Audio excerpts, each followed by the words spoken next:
O Kapag-asa. Magandang umaga, magandang araw sa inyo.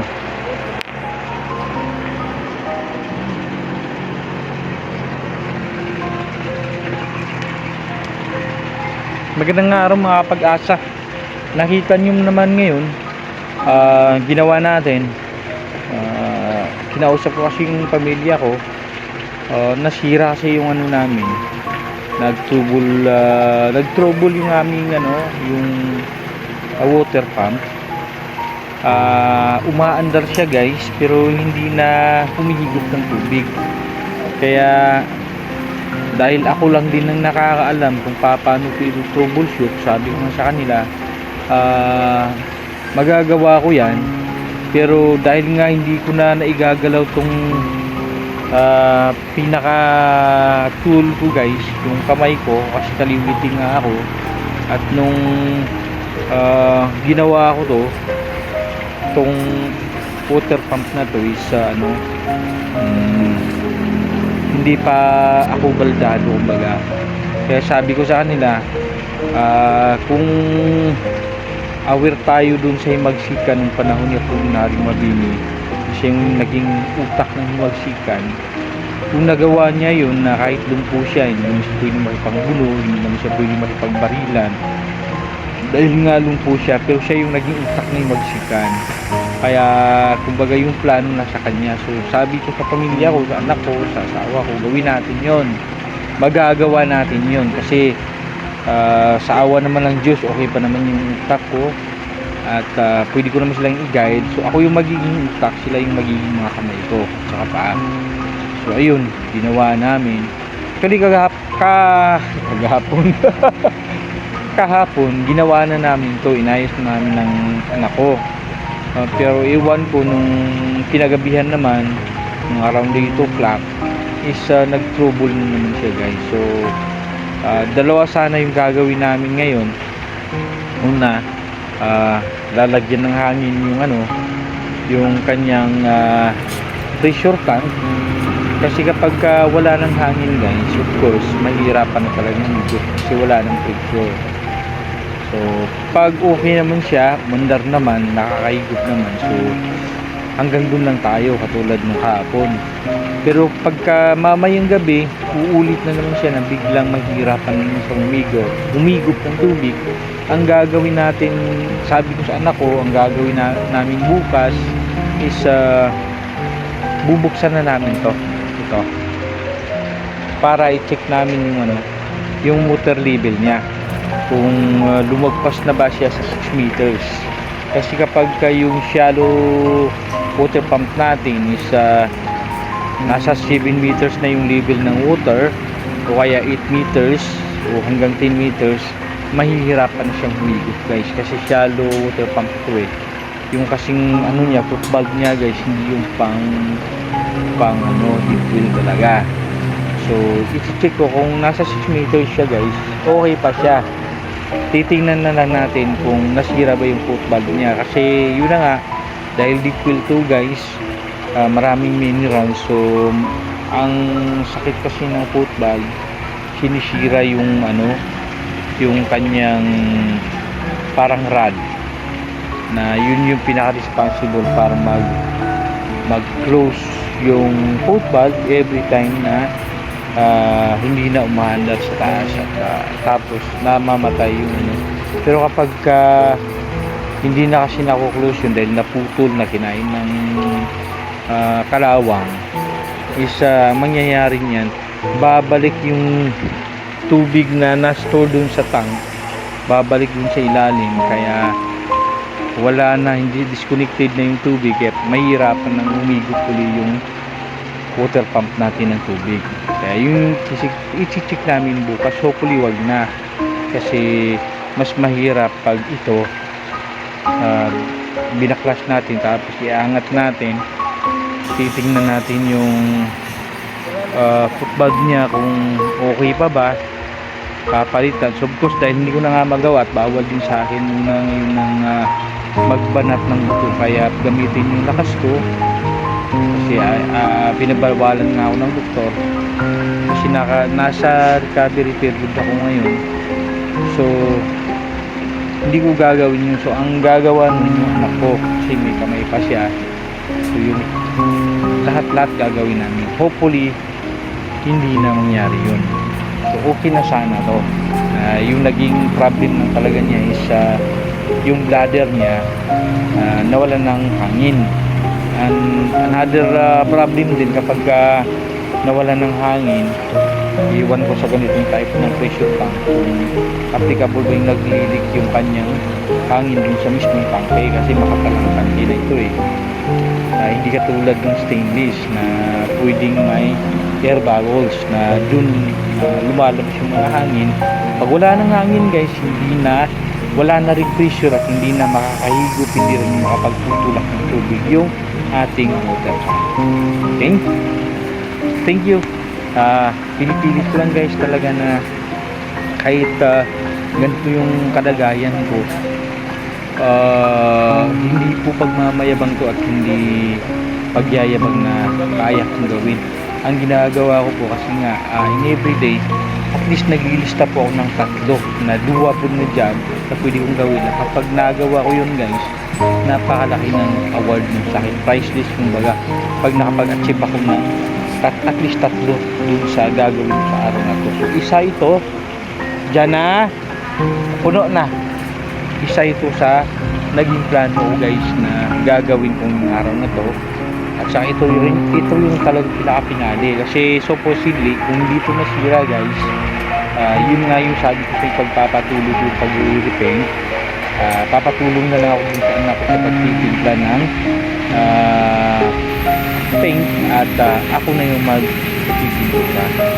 So yun, sabi nga nila, huwag natin aawaan yung sarili natin, huwag tayong self-pity guys, lalo na sa may mga kasamahan ko dyan o mga katulad kung nagkaroon ng ganito. Hindi tayo pwedeng mag-self-pity, kailangan talaga natin umaban.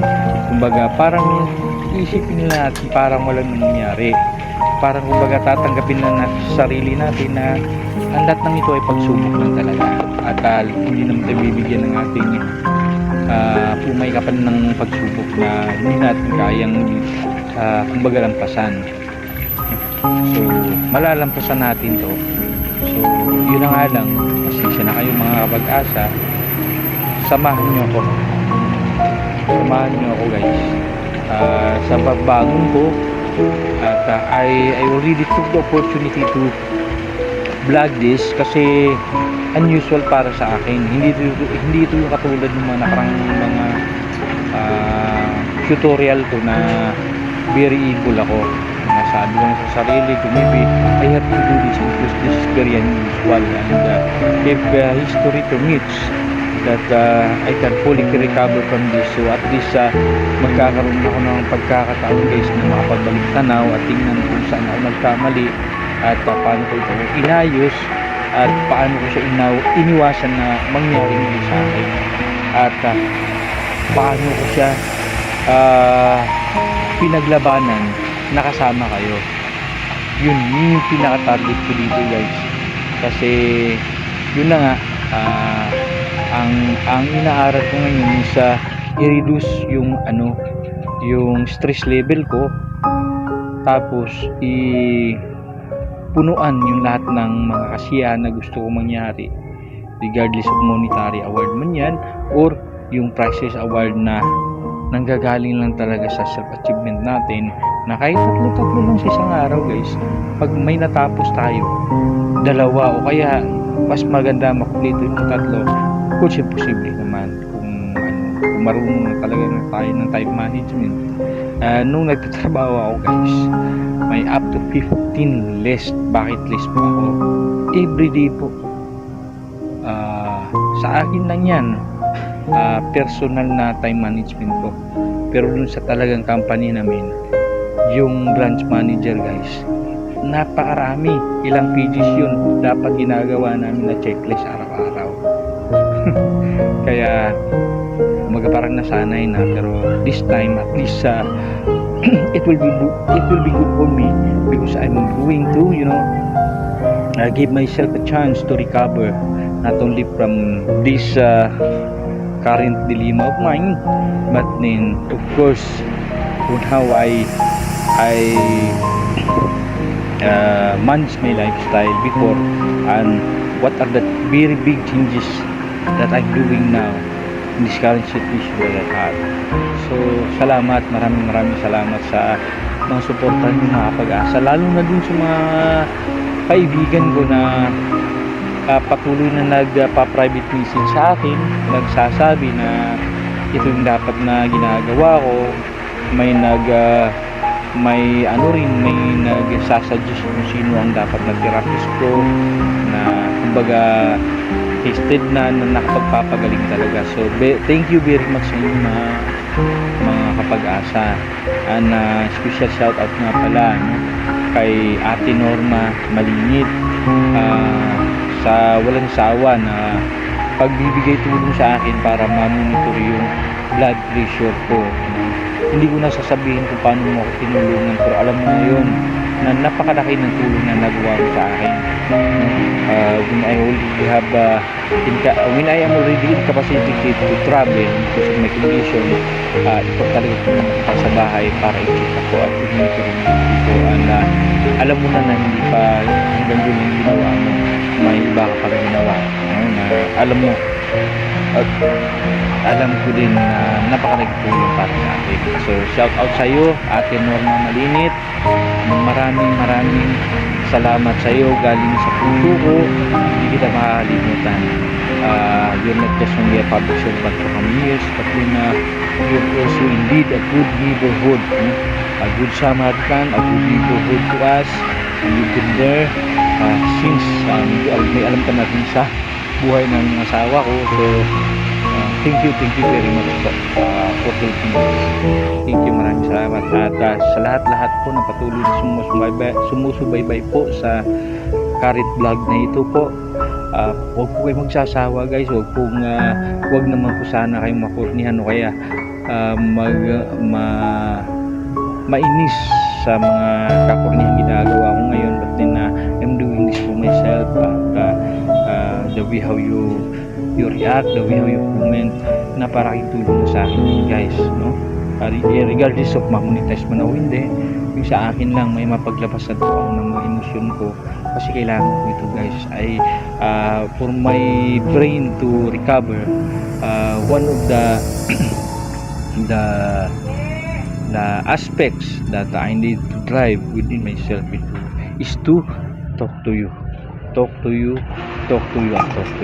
Thank you, salamat po, salamat. At saka kina Ma'am Russell Gumpan, maraming salamat sa inyo, kay Nanay Aida de la Cruz, kay Ma'am Rose Karandang, thank you so much sa pagbibigay sa akin.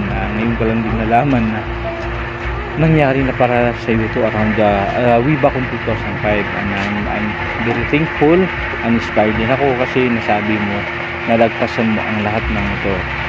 So thank you so much sa pagbibigay sa akin ng piece of advice, and this is very much taken, and alam ko tumutulong ka talaga, not only to others, not only to your relatives but to others. So maraming salamat po kay Ma'am Jane Aranas, shout out din po sa inyo, sa mga words of inspiration, kay Ma'am Flora Mayor, mga magaganda, mga beauty queen ng mga batang linya to, napakalayo.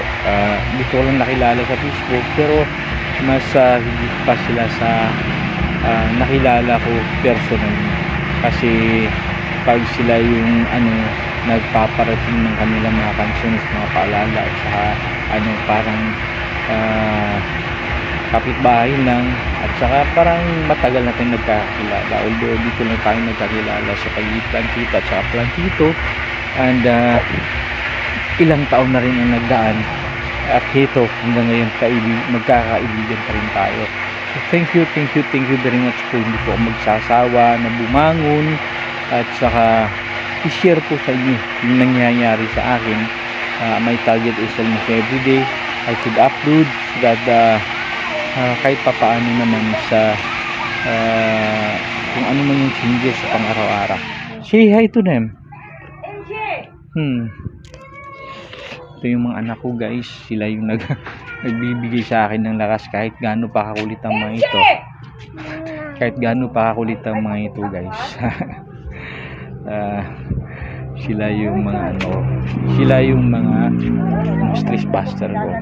So, thank you so much po. Hanggang dito na lang at maraming salamat po sa inyo.